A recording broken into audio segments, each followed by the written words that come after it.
Assalamu alaikum students.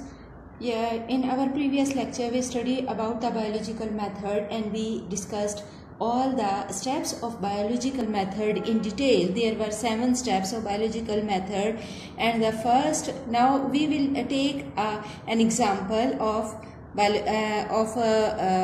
any problem related to living organism, and to solve this problem we discuss all the steps of biological method.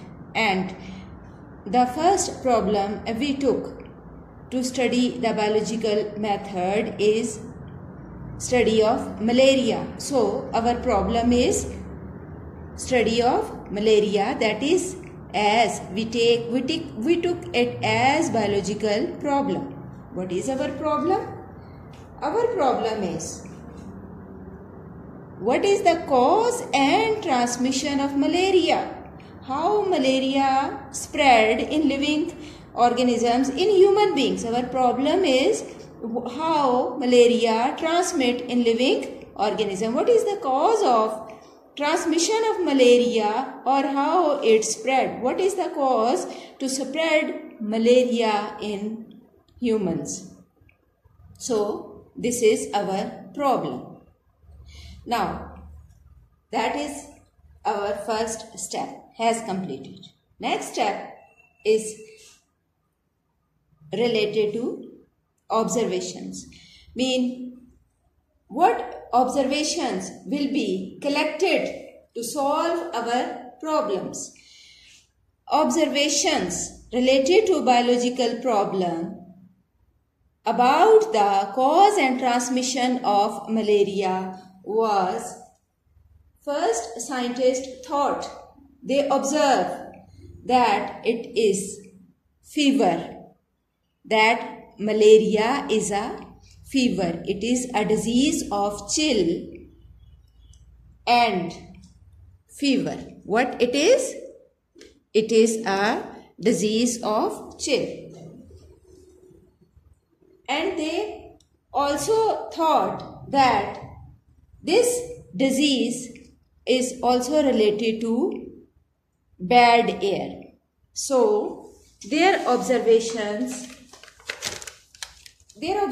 was, it is a disease of chill and fever and with recurring attacks. And their next observation is also that the people living in marshy places, they got malaria. So they observe that this disease is also related to people living in low areas, in marshy areas. And the stagnant water of these marshy areas is responsible for poisoning of air. So they conclude that bad air is the reason to got malaria. So they gave it the name malaria. Mala mean bad and area mean air. It is a combination of two words, mala and area. Mala and area mean bad air.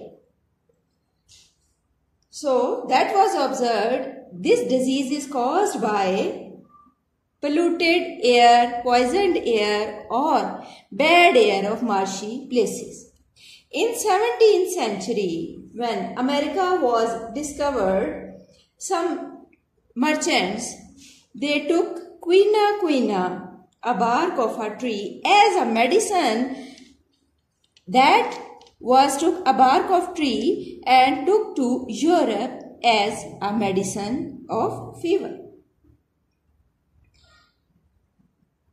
That was very effective for this malaria. With the passage of time, some merchants replace it by another tree bark, that is cinchona.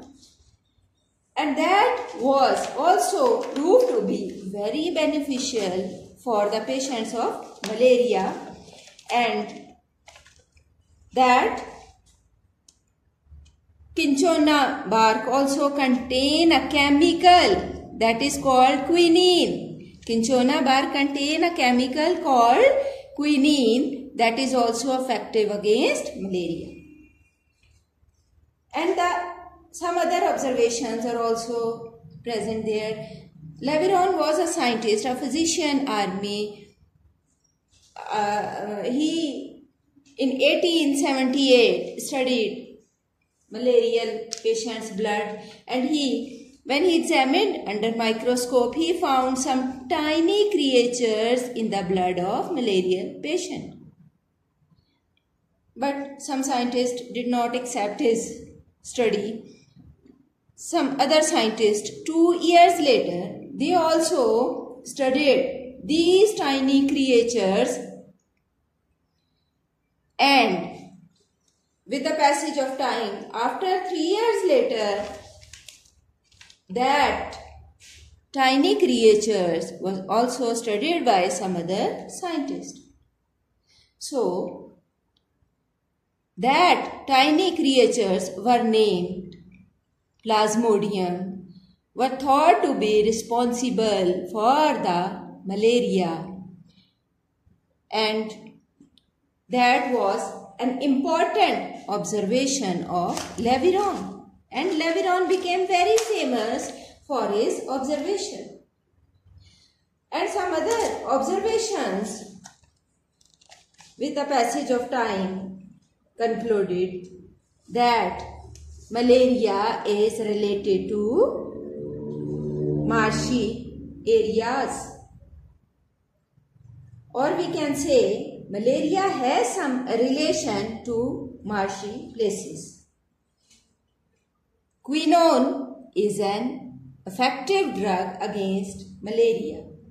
It was also observed that drinking of marshes does not cause malaria, so it was observed that Plasmodium, a tiny creature in the blood of malarial patient, was responsible for the spread of malaria. That was also very important observation, that Plasmodium is seen in the blood of malaria.